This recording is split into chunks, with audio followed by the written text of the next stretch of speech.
like feel free to do so. We usually will take some time to do all the housekeeping. Or share. Okay, understand. So you're asking me where would I like this thing to be shared to? In terms of a Facebook page or? Yeah, you could just share it actually. Yeah. Oh, okay. Yes. I shared it on my company page already. Okay. Yeah, I shared it on my personal wall and my company page. So nice. Cool. Give me a moment. I'm gonna share it on my personal page. You guys can kick it going, yeah? Yeah, and for for those who are tuning in already, sorry for not telling you guys in advance that we are actually going to be starting at 6. Just a few different things that ended up happening, so we had to move it a bit. But this conversation should be a lot of fun.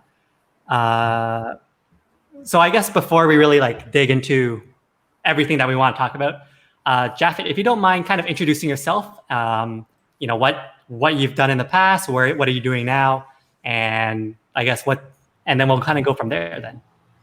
Okay. Hi everyone. My name is Japhet.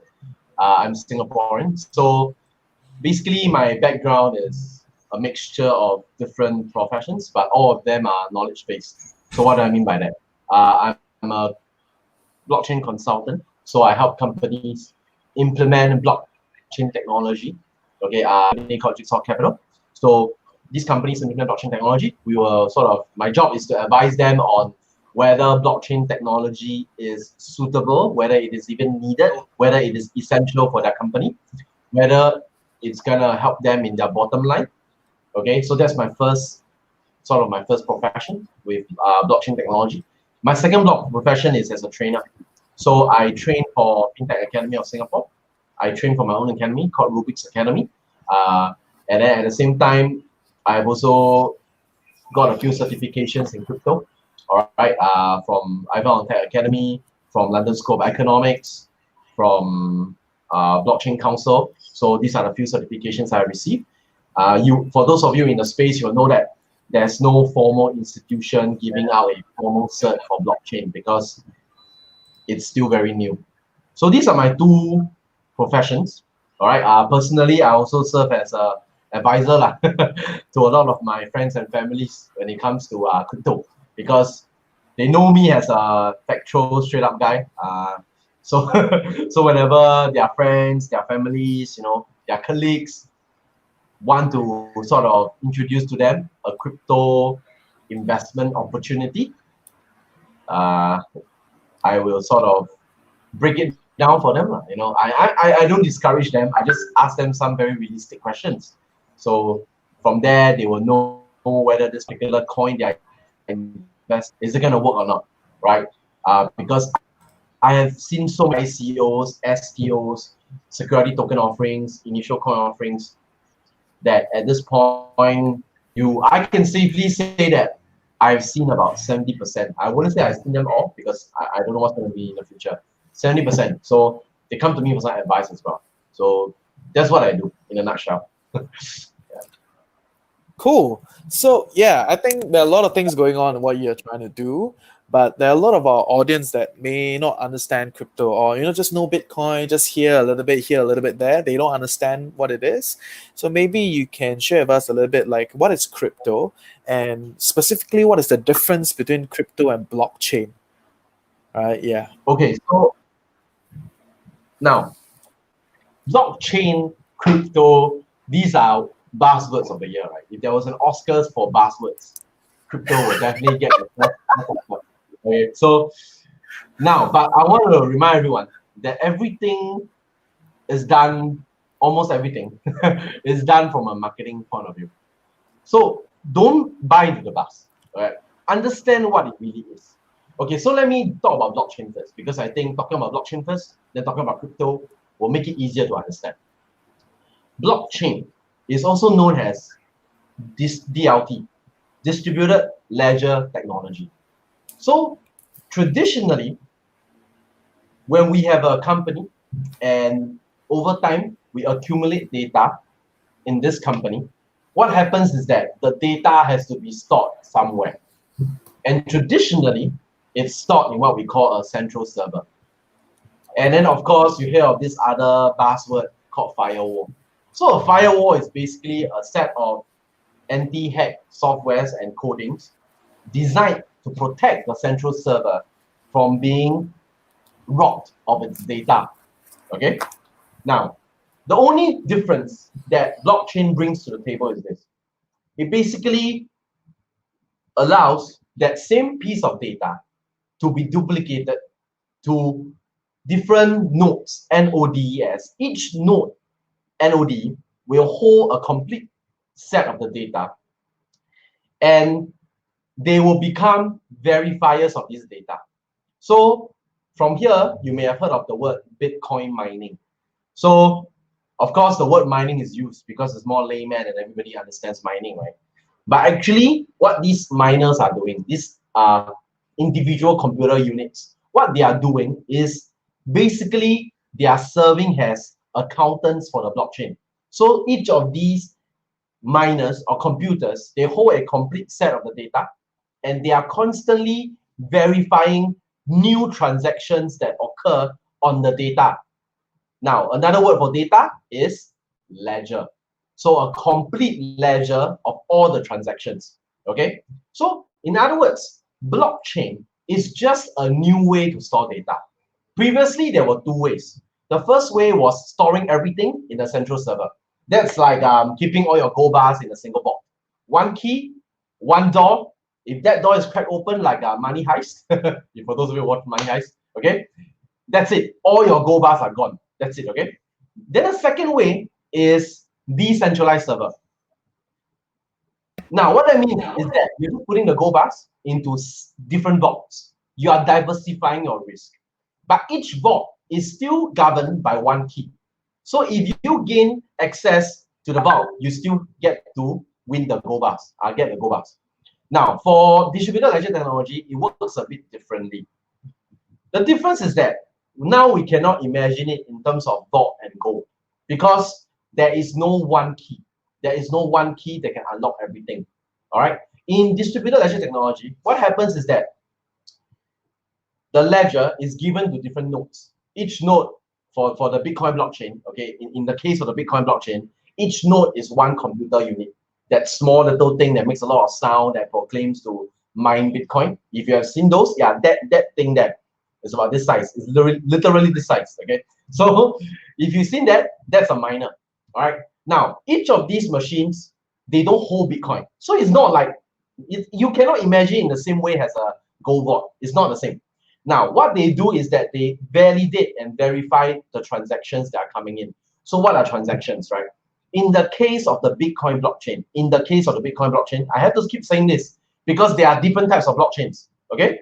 So in the case of the Bitcoin blockchain, the transactions refer to John sending Mary 5 Bitcoin, Mary sending Kelly 10 Bitcoin. Literally, the Bitcoin transactions that are being sent all over the network. So these individual units, they are verifying these incoming transactions. Now, after they verify, it will get recorded on the ledger. Whatever gets recorded on the ledger is the final statement. Means that, okay, this transaction has happened. The coin has traveled from point A to point B, right? So that's how it works. Now, there is no way to steal data per se. It's very different from a central server. For those of you in Singapore, you may have heard of the not recent, but a while back, right? SingHealth incident, whereby their data server got hacked, and some people's blood died, disease, got leaked out. I mean, it's not funny, lah. I'm just laughing because I'm laughing at why can it get hacked in the first place, right? But the matter of the issue is serious. Now, in that case, you see a data leakage. But in Bitcoin's case, it's very different. There is no leakage of data. Why? Okay. Number one, the only data that's on the Bitcoin blockchain is just transaction data. Number two, the Bitcoin blockchain is pseudo-anonymous. Means that, for example, when you go on websites like blockchain.info, blockchain.info is basically the website that represents the ledger. Remember, I said the ledger is the complete set of transactions. So the ledger is the website. The website is the ledger. You can go there to see all the past transactions. So all the past transactions there are pseudo-anonymous. There are no personal names. There are no addresses. Everything is just indexed and coded. All right, for a good reason, right? Because Bitcoin is not supposed to have, you're not supposed to put a personal name to Bitcoin, right? The second reason is very simple. The blockchain way of storing data is meant to be, it's not meant to be hacked per se. You can't hack a blockchain. You can only try and conspire and edit the ledger that has already occurred.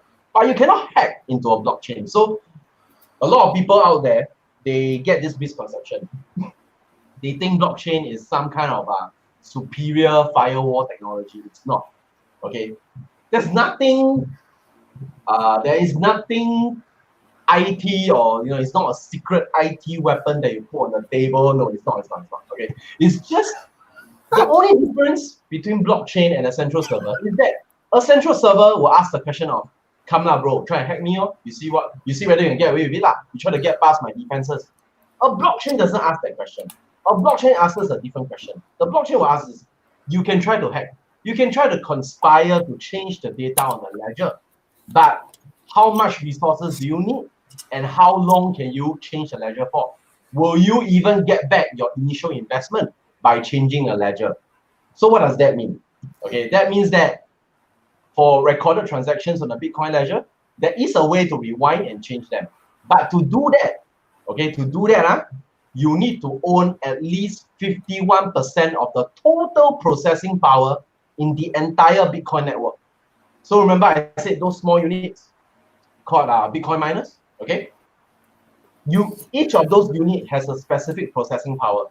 Okay, and basically, you need to, you yourself, one person, one entity, okay? I mean, it could be a group, whoever, one group, one company, okay, whatever, right? You need to have 51% of that processing power on your hands in order to try and change the ledger. It is what we call in the space 51% attack, yeah. So okay. So there's like main people bias. If you own like the bulk of it, then you can kind of meddle with it, right? So yes, I think one very interesting question, right, after you share with us all these elements, right, is then is there an actual use for crypto? Because it sounds like it was all about blockchain, which is cool, but yeah, people don't really talk about that as much. At least the people that I interact with, it's a lot more about crypto, and I'm curious what are your thoughts. Yeah. Okay, so back to my very first statement when I started the conversation, right, which is almost everything in life is marketing. So again, when it comes to the space, crypto is a lot easier to market than blockchain technology. That's the truth. Because crypto gets people excited. Crypto is about finance and less about IT. And most of us will profess to know more about finance than IT, right? Talk to the random uncle on the street, he claims to know stock market, right? Talk to the random auntie in the market, she may trade options. So people know more about finance than about IT. That's why crypto has been on the forefront of the discussion when it comes to this space. That's one reason. The other reason is crypto is where the money wait, are you trying to tell me that there's no real use for crypto? It is all just a marketing thing because it's a lot easier to share with people about finance than IT? Okay, now is that what I'm trying to get? Because that is the question, right? Is there an actual use for crypto? Okay, so to answer your question directly, I would say there is actual use, but it is not actual indispensable use. All right, means what that. do you mean by indispensable? Yes. Okay, so whatever functions that, at least in my opinion, right, whatever functions the coins seem to serve in the market now may not necessarily be served by the coins itself. For example, I'm not going to name any project, okay, but there are projects out there whereby the coin's main purpose is just to act as credit, like points, loyalty points, all that, and then this credit is supposed to entitle you to a discount, this and that. And then, of course, the people in the project, they will say this. They will say, look, yeah, I know. My coins are just like credit points. But the difference is that my coins are on the blockchain. So it's as safe as Bitcoin. Nobody can, nobody can just issue out coins to somebody, by controlling a backend or a central server. You cannot basically play God. That's the difference between my coin and your normal credit point. Now, honestly, that is valid. It is valid. It is true. That's why that's the purpose of a blockchain-based currency, whereby the currency itself is anti-counterfeit, right? But the thing is, based on what I see in the market, all right. Okay, in the first place, we have to ask ourselves a very simple question: how often do credit points get abused? Like, how often do we see central servers issuing out credit points where it's not due? Like, let's talk about Grab. You accumulate Grab points, right? And like, I know people who really calculate their Grab point to the last point. They do, all right? I've done that. Let's just say, yeah. Back when Grab points were worth a bit more, it was actually valuable to do so. Now it's just like it's not even worth counting. Yeah, I just heard that Grab just stopped all their kind of purchasing on their rewards. Is that right in Malaysia? I don't know. Yeah, that's Grab being Grab. In Singapore, the point value just got slashed by 60%, right? So wow, it's like it's like the Fed just printed money, right? Like Grab just decide to just cut it, right? So and I get what you're trying to say is that while there's real function in the blockchain, and it can be manifested in a essence of a cryptocurrency, but a lot of people are using it for like things that may not need this kind of technology. Right. So then in that sense, right, where do you then see the blockchain moving towards? Because if so many people are new to this thing and they're trying to figure out how to use it, and then they use it on these kind of random places, right? And now we are starting to realize that, actually we don't need to do it because it's very expensive, to run compared to a central server, because I'm from a central server company, right? So compared to a central server, it is very expensive to run a blockchain kind of ecosystem. Right, so if there's no need for that anymore in terms of all these kind of small little projects, then where do you see like blockchain progressing in terms of the bigger kind of the real use for it? Right? Where is it heading towards? Okay, so the valid use cases for blockchain, all right, include number one, logistics. All right, you need blockchain to verify the source of each item, where it comes from. Now, but I want to give a very important caveat here. Blockchain can only verify that whatever is on the chain is true, but it cannot verify that the source of information on the chain is true. Now, what does that mean? It means that when I put data on the blockchain, I know that data is now safe. It is data that cannot be edited anymore if I use blockchain technology to store the data. But I cannot ensure, or at least blockchain cannot ensure, that the data that is put on it in the first place is accurate. That's why you have to combine blockchain technology with on-the-ground technologies like RFID, your satellite tags, your micro tags, all that. So we have to be very, very careful about blockchain technology being this miracle pill. It is not a miracle pill. It is only a miracle pill if the other players fall in line. No, right? If let's say it is only a miracle pill in all those people that want you to buy their coin. Right? They will tell you that this coin is gonna become the next Bitcoin. Right? So then suddenly that becomes a miracle pill. I think for the layman, most people don't see it that way. They're more curious as to like, how does this thing actually work? Right? And is there a possibility for people to profit from it, right? So other than logistics, do you see any other main sector that will benefit from this? There is one sector now that is being talked about all the time because of the virus, and blockchain can actually literally save your life, and that is the medical sector. Now, so let me just explain a little bit. Many people don't see the link from blockchain to medical unless you're in the space, okay? They think that it's just about money. Well, unfortunately, in this case, fortunately, actually I would say use the word fortunately, it's not just about money, it's about saving your life as well. Now, let's say, touch wood, okay, I wood right here. Okay, let's say I get into a car accident, okay? I'm lying on the street, I'm lying on the road. There's a pool of blood right there, right? And let's say my blood type is A+, okay? I get sent to the nearest private hospital. If you know what's happening now, all the hospitals have separate databases. And there's a good reason for that. Number one, politics. People can't get over politics to work together. Number two is client confidentiality. I can't combine my database with you just like that because I have names, I have people's names, people's blood type over here. So I can't. And the third thing is they are afraid. If I combine my database with your database, what if it gets hacked, like SingHealth? Then GG.com, right? Like good game, right? Then at that point, it will be very serious because that's a combination of all the hospitals' database. So that's why there is no common database across all the hospitals. Now imagine I get sent to the nearest hospital. Let's say it's Alexandra, and just nice, they don't have my blood type. Oh, you know what's gonna happen? They will literally call up each and every single hospital and ask for my blood type. Ask for my blood type and see whether there's supply of my blood. So if I'm running out of blood and I'm down there, I'm about to meet God, and you know, they can't get the blood in time, that's it. I'm gone.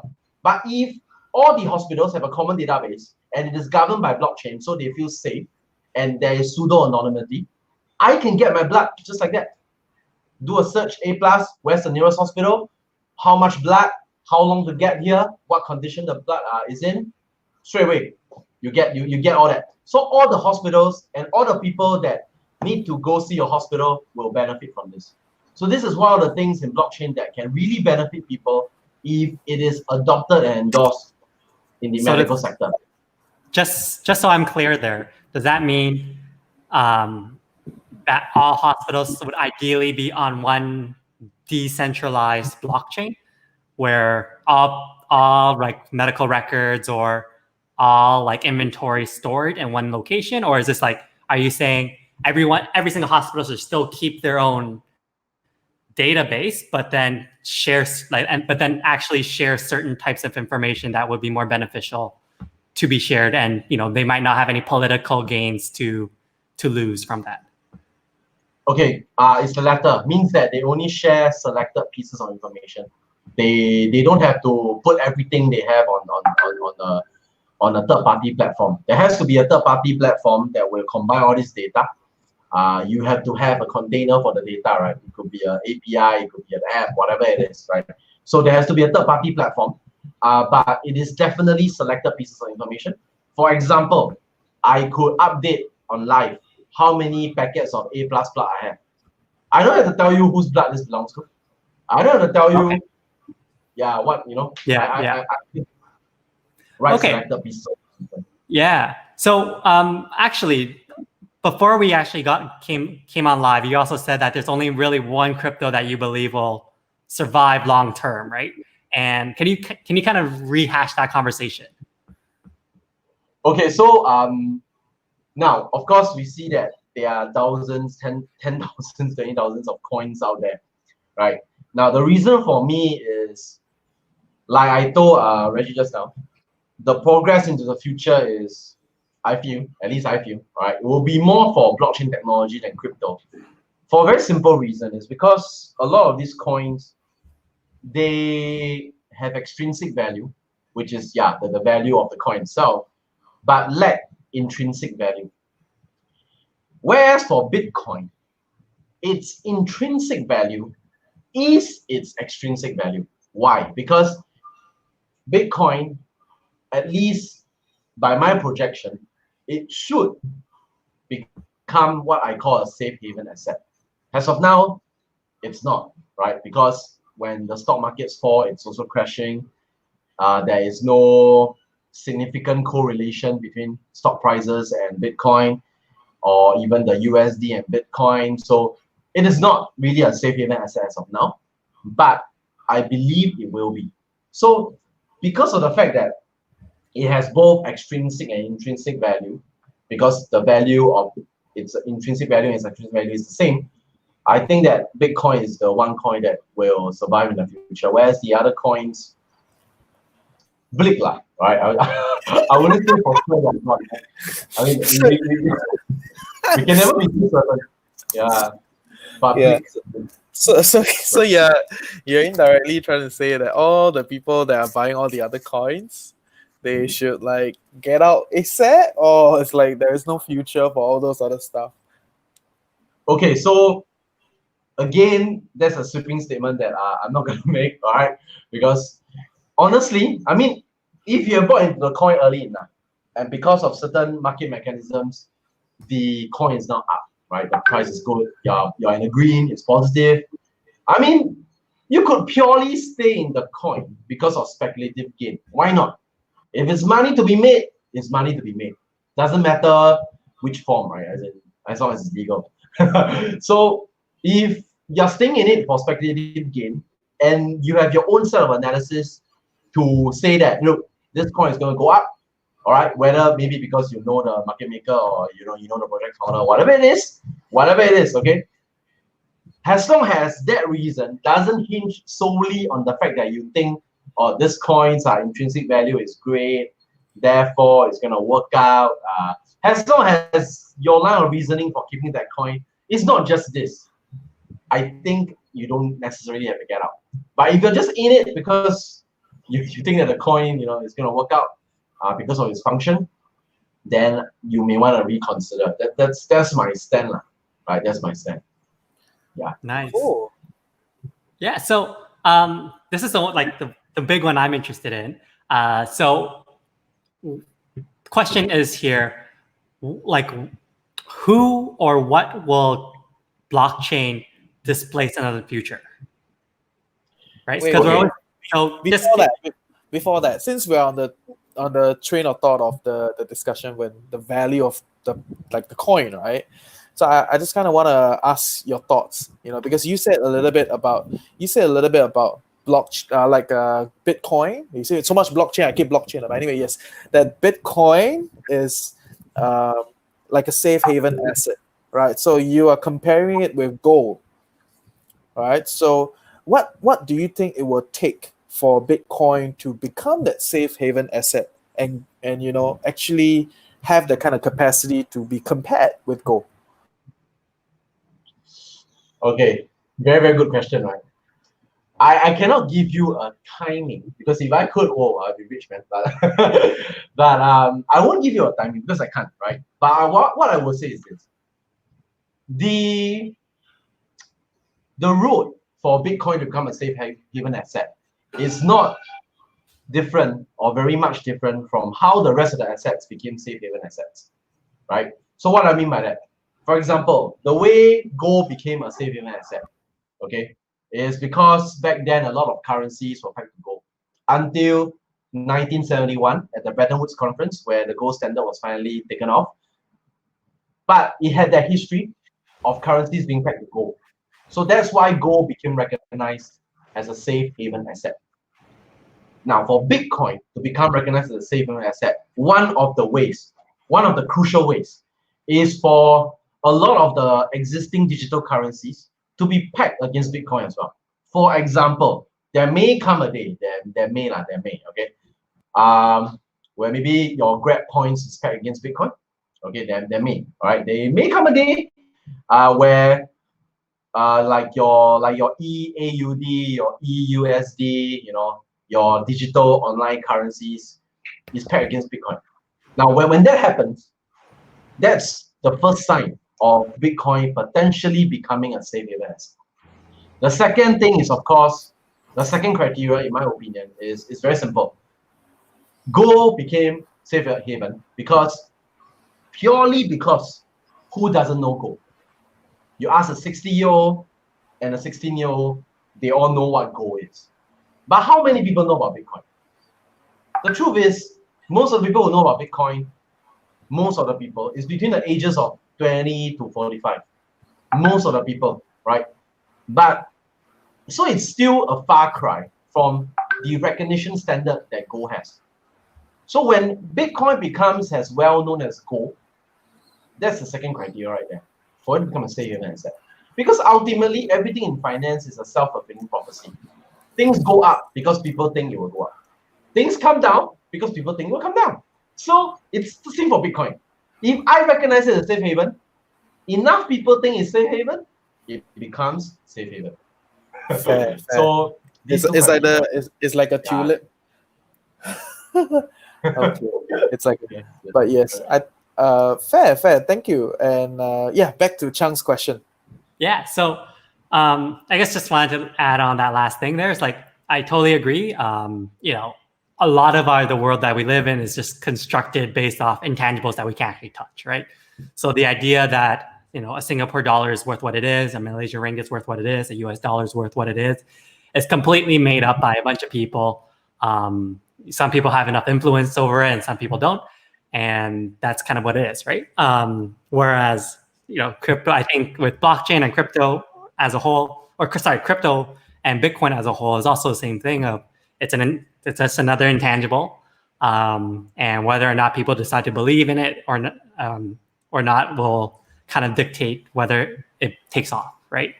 Yeah. But kind of coming back to my the question I really wanted answered is, there are a lot of really good use cases for blockchain, right? And we also hear a lot about how technology is kind of taking or displacing a lot of people in different industries. Do you see any blockchain technology displacing specific sectors or specific types of roles that people currently see as like a job? Okay, so for me, my stance is a bit more mellow. I don't think blockchain is going to make people lose jobs. What is going to make people lose jobs is AI, right? Now that is going to make people lose jobs. But for blockchain, I believe it's more of taking away some of the tenets of a job. Meaning that let's say you have a job, this is your job scope. Blockchain may indirectly or directly account for some of those. So in other words, to put it in layman terms, I don't think blockchain will get rid of people in jobs. But what it will do is make those jobs easier to perform. Now, of course, whether that leads to a pay cut or any tangible monetary impact, I do not know. All right, I don't know. Depends on how the company sees it, right? Okay, but that is how I see that is where I see blockchain is. So to give you an example, let's talk about one of the most obvious examples when it comes to blockchain and jobs that comes to mind, which is the accountancy industry. Right? So for accountancy, there's a few. I mean, I'm not an accountant, but I read enough to know roughly what's going on. So whenever it comes to auditing, all the books are dug up, all the data extraction, you have to start compiling the books, and then you pass it to the accountant or audit, they start to match this to that. Okay, so what blockchain will do is that it will make the auditor's job a little easier and a little bit more credible, because now auditors who are auditing data in the future, they may request for blockchain-backed data. So why? Because at the end of the day, it goes back to the same logic. I can audit all I want, but if I'm auditing data that is not reliable, my auditing also becomes unreliable. It's a domino effect. So auditors may ask for blockchain-backed data. And that, in a sense, changes the nature of auditors' job, because now auditors no longer have to spend so much of their time verifying the source and origin of the data. Instead, they can go straight to auditing. They can take out the part whereby they go like, are you sure or not? This receipt, how come all your receipts look the same? Why this invoice, the template all look the same? They can take out that part of the job, right? It makes their job easier. In other words, all these more layman job, it takes away that part of the auditor's job. They can go straight to the analysis, go straight to churning out the numbers, grading the company, and makes it easier. Now, the part of the job the other jobs that blockchain may threaten, okay, or at least modify. For example, lawyers. Okay, lawyers I feel will feel lawyers. I think they will feel a big benefit from blockchain. Now, why? I'm sure you have heard of a few cases where lawyers who act as escrow run with the money, right? So you put sometimes the air has escrows, you put the money with them, and then they will oversee a particular trade or a deal. And once the other side delivers, he's supposed to release the money. But a lot of times, not a lot of times, sometimes the lawyer runs with the money. So all these can be mitigated by finding a reputable lawyer, so on and so forth, right? Okay, it can be mitigated. But ultimately, the safest way to go about this transaction is to let the lawyer just do the lawyering work. Meaning what? The lawyer don't need to hold on to your assets. And they shouldn't, because you can't trust a human, okay? If the lawyer is making 20,000 per month and you're gonna put 20 million with him as an escrow, the temptation is there, right? Okay, because his mind is gonna be working out the numbers. How long is it gonna take for me to earn 20 million, right? So blockchain can take their job out, meaning now the assets are changed via a smart contract, which will automate the transaction. It's put on the blockchain. The assets are converted maybe into Bitcoin or Ether, whatever it is, put on the blockchain. Then the blockchain will automate the swap. Everything is via smart contract, and the smart contract. Yeah, I was actually going to ask you. Can you explain what a smart contract is? Okay, can. To put it in a very layman term, a smart contract is basically a set of rules. It's a set of rules written into a script and then uploaded to the blockchain to facilitate a specific process. All right, that is what a smart contract is. Okay, it's just a fancy name for a set of rules, right? As per a lot of things in crypto, right? Fancifulness. So a smart contract can automate all these transactions, and a lawyer only has to draft the contract. A lot of people say, "Is blockchain gonna take away this kind of lawyering job?" I say, no. Come on, don't say that shit. Lawyers do their job for a reason. They know the law, they know the penal code, and they draft contracts in accordance to each and every situation. You can't take that away from them. They will still have to do the paperwork. They will still have to do the underwriting, okay? But the difference is they don't have to store the assets. Because in the first place, I really don't think that you should put a lawyer through that kind of stress. Although they make some money from the escrowing, but that job is going to disappear with blockchain. I think that part of the job will disappear. So that's one. Yeah. That's why you put the 20 million with the lawyer that charge you 1 million, ma. Not the lawyer that charge you 20,000. You go for the expensive one. Yes. Yeah, that is one. That's a way to mitigate it, right? That's why they charge you a lot of money. They make a lot of money from just holding your money, so that you're not enticed, ma. Right. So yes. So actually, what are some of these big companies, like that are actually looking to capitalize or integrate, this kind of blockchain technology, or maybe even some crypto, that you know of that you can share with us? Okay, so based on what I know, Deloitte is going to implement, or at least they're working with, I think it's Zilliqa, all right, to implement some of their financial products. Then another company, which Stripe is working with, I think Stella. I think it's Stella. Stripe is working with Stella to actually do up some of their payment gateway functions. Then of course, I think IBM. Okay, who doesn't, right? IBM is come out with their own version of blockchain programming, which is called Hyperledger, where companies can use that set of program to implement blockchain technology for their own company. So these are some of the example of companies that are using blockchain technology. Like another example that I think of is Shell. Shell is actually using blockchain tech to track some of the refined oil and crude oil that comes into their possession. That's what Shell is doing. Then Barclays is also using blockchain, but they are using blockchain to do KYC for their customers. So the way that works is very simple.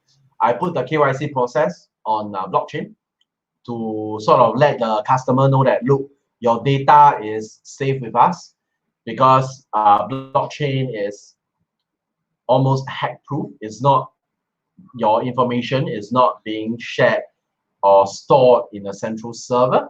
So at least you can feel a bit better. You feel a bit better that your identity, your information is not going to be leaked out, right?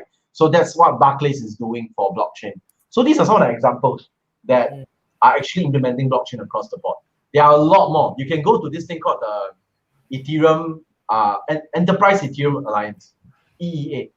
So there's a lot of companies there that have implemented blockchain. Wow. Cool. And I just want to clarify that these companies, they are using the blockchain technology, but they don't actually have a crypto kind of thing involved in their technology, right? Correct. Okay. No. So blockchain technology, let's just put it this way. Bitcoin and all the other coins, they are a result of the implementation of blockchain tech. At the top layer is still blockchain tech. So it's like the Lamborghini engine, and then you have Lamborghini, the car, right? It's the same concept. So you can have the without the coin, but you cannot have the coin without the technology. So these companies that I mentioned are the former. They are executing a technology without the coin. Yeah. So just know that these two things don't have to come hand in hand. It's up to the project. Yeah. Nice. So it seems like there's a lot of, you named a lot of really big companies who are using blockchain in one shape or form.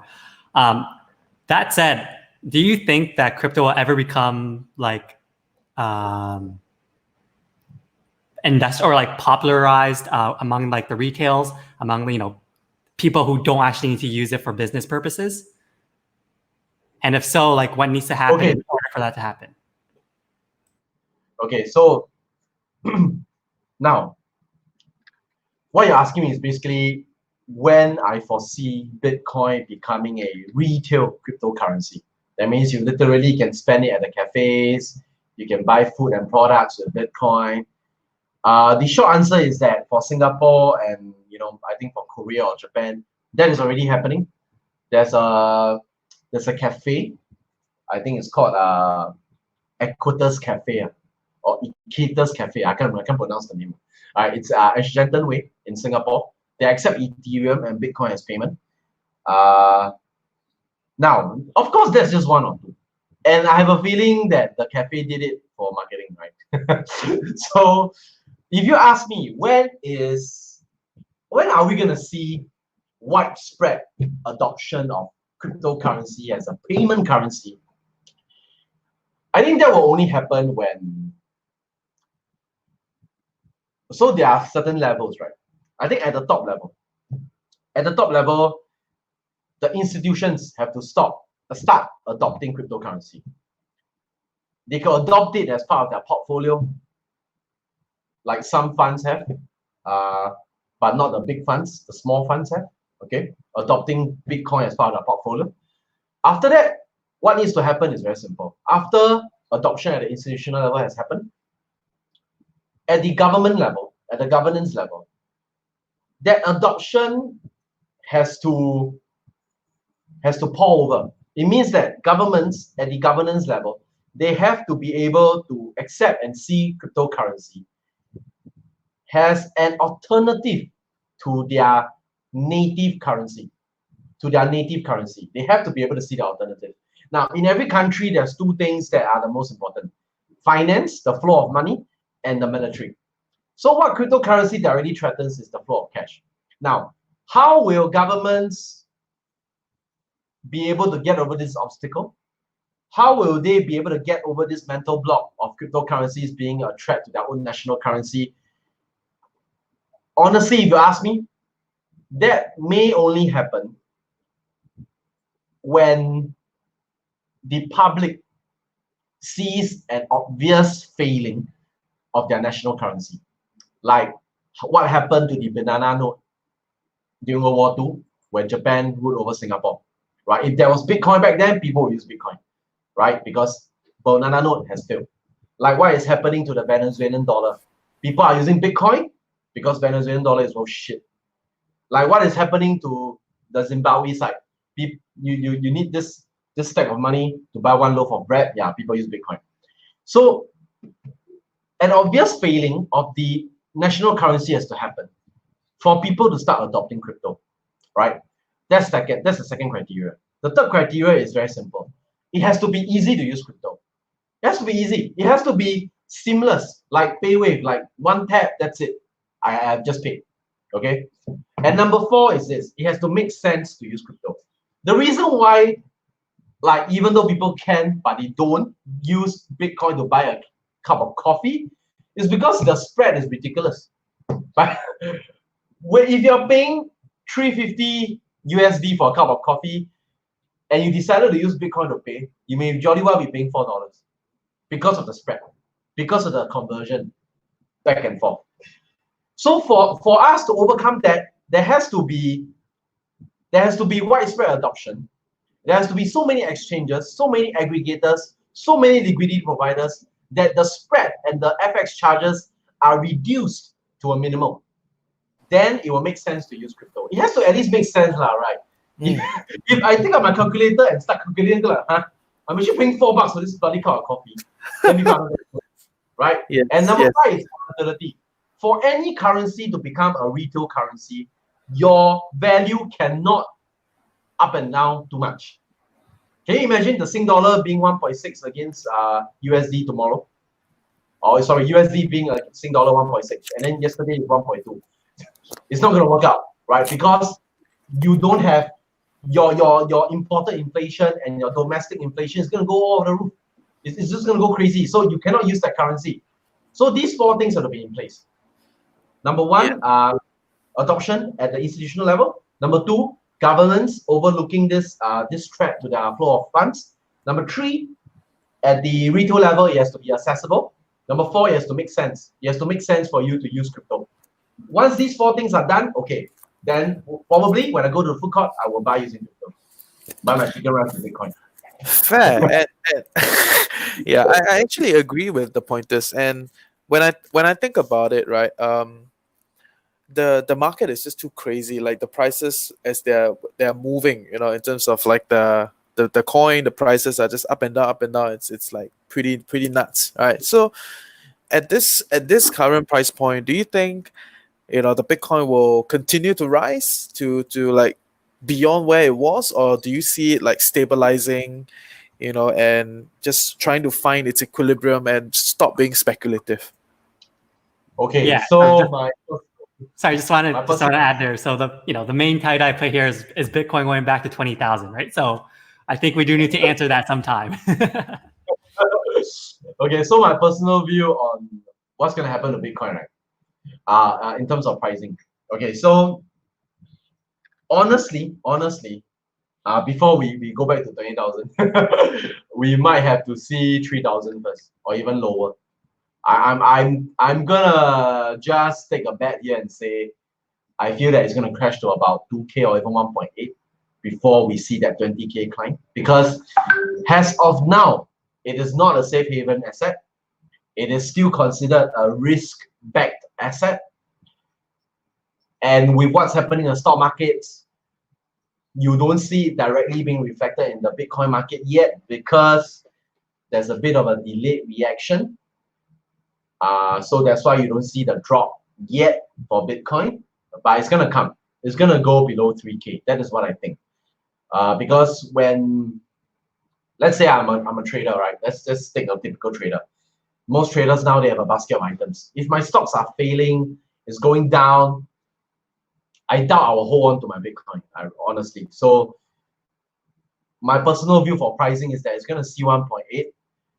And when this whole thing is over, when I say this whole thing, I'm referring to the pandemic, then you will see a steady climb back towards 20K. When everything is back on track, when the stock markets are on a bull run again, when companies like myself start seeing more business because more companies are looking to implement blockchain, then you'll see that climb. You'll see that climb. As of now, for the next 5 to 6 months, I see a net bear, a net negative for Bitcoin. And personally, I will buy into Bitcoin maybe when it's like 2K plus. I don't mind buying and just holding it there. But before that, not really. That's my view. That's my view for Bitcoin pricing as of now. Yeah. What do you guys think? Actually, I want to hear your views for Bitcoin pricing. I do not spend enough time in this space at all to be able to give anything. Yeah, I mean, I hold some, but it's not something I'm like, I'm not trying to find the bottom, and it's not a significant portion for me to even pay attention to. So yeah, don't really have a comment. Yeah, me neither. I'm not in the space. I'm just really curious because I think a lot of my listeners, my community, they are asking this kind of questions, like, where do I see blockchain? I was like, I don't know where's this thing gonna head towards, and there are discussion in the institutional level to kind of promote the idea of holding like 1% of Bitcoin. Right, so there is that kind of promotion going on, trying to kind of get people into this space. But when I look at it, it's just I don't find enough comfort because I don't know enough about it. I don't see the future with it yet, right? So I'm not in a rush to come in to make speculative dollar. I do want to see that the price stabilize, because in my thesis that would be the only time that there is real value in the Bitcoin, right? When the prices are stable, much less speculative, exactly like what you just said, right? So I don't know enough to comment further. Thank you. Yeah, that's actually that's a safe mindset. You should maintain that mindset until this whole thing is over. Yeah. Don't go in. I'm not going as well. I'm not going. Sure. Yeah. For people that don't know anything about crypto, right? How can they then start dabbling in this if they are super interested, right? For me, I'm not so much about just like, even when people tell me they want to go into the stock market, I was like, you take your time, no hurry, right? There's a step-by-step process we got to learn, right? But I'm curious, what are your thoughts when people are trying to dabble into crypto? Okay, so maybe let's not talk about what they should do. Let's talk about what they should not do. Okay, so number one, do not dabble in this space if you are desperate for money. Okay, wrong thing. If you're desperate for money, get a job. All right. That's number one. Number two, do not start dabbling in this space by buying a coin. That's the second thing that you shouldn't do. You might as well be donating your money to a charity. All right. Number three, do not start dabbling in this space by participating in investment opportunities. Right. Okay. So let me explain a little bit on that. We are going to recession, whether you like it or not. It is a recession already. I just wondering whether it's going to turn into the Great Depression. That's my only question now. Okay. So during such times, a lot of investment opportunities will arise in different projects that hope to take advantage of the mindset to make quick money. So a lot of these investment opportunities will be crypto centered, because the swings in crypto pricing is extreme. That's why it offers the illusion of making a quick buck. So a lot of these investment opportunities will arise. Do not start dabbling in crypto by participating in these investment opportunities. All right. So that's the don'ts. What about the do's? Start dabbling, like what you said, Reggie. You made a very good point. By learning. You need to start learning, man. That's the first thing you gotta do. You need to at least understand what you're buying, right? You need to at least understand what is crypto backed by, what are the different types of crypto, what are the different types of blockchain, what are the different users for a coin, what are the use cases for blockchain, where do I even get a coin, which wallet to use. You need to start understanding those things first. If you don't understand those things, then and you just invest in the coin without even understanding the basics, then you're in for war of hurt. And that's the last thing you want, right? I mean, we are already in a war of hurt. Look at this situation, right? So we're already in quicksand. No need to be in a hurry to dig a grave for yourself. Start learning first. Learning, after that, once after you have learned, then you can start looking at projects. But even looking at projects, you need to be very, very careful.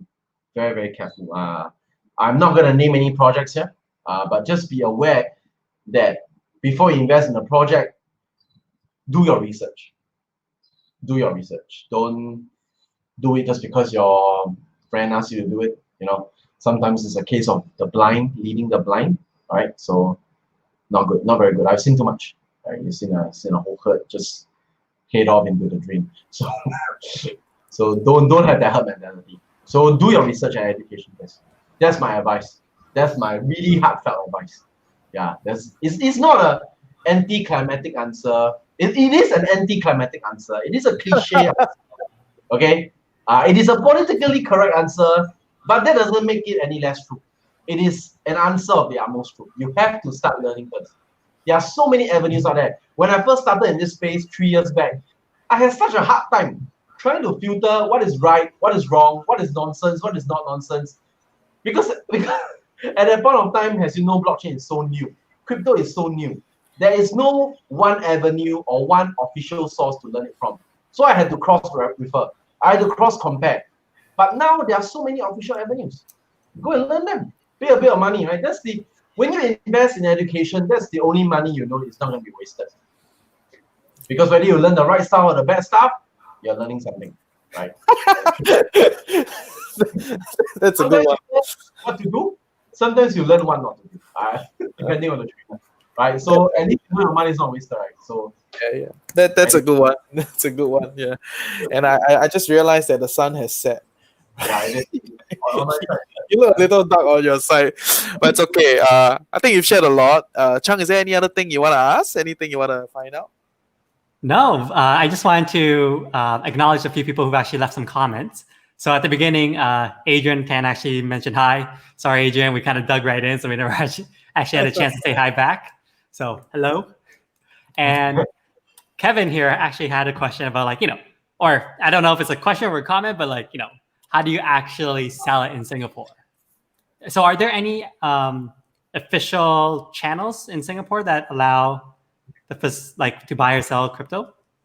You can. So let's say you want to sell your Bitcoin in Singapore. Okay, so number one is this. Whenever you want to sell something, it all boils down to liquidity. If you want to sell something that nobody wants to buy, no place on earth is going to cut it, right? Okay, so let's assume you are selling Bitcoin. There are a few avenues, right? Number one is you can sell it through an exchange called Gemini, Gemini, as in the horoscope, Gemini. They are very open to Singaporeans. We have an easy time getting past their KYC.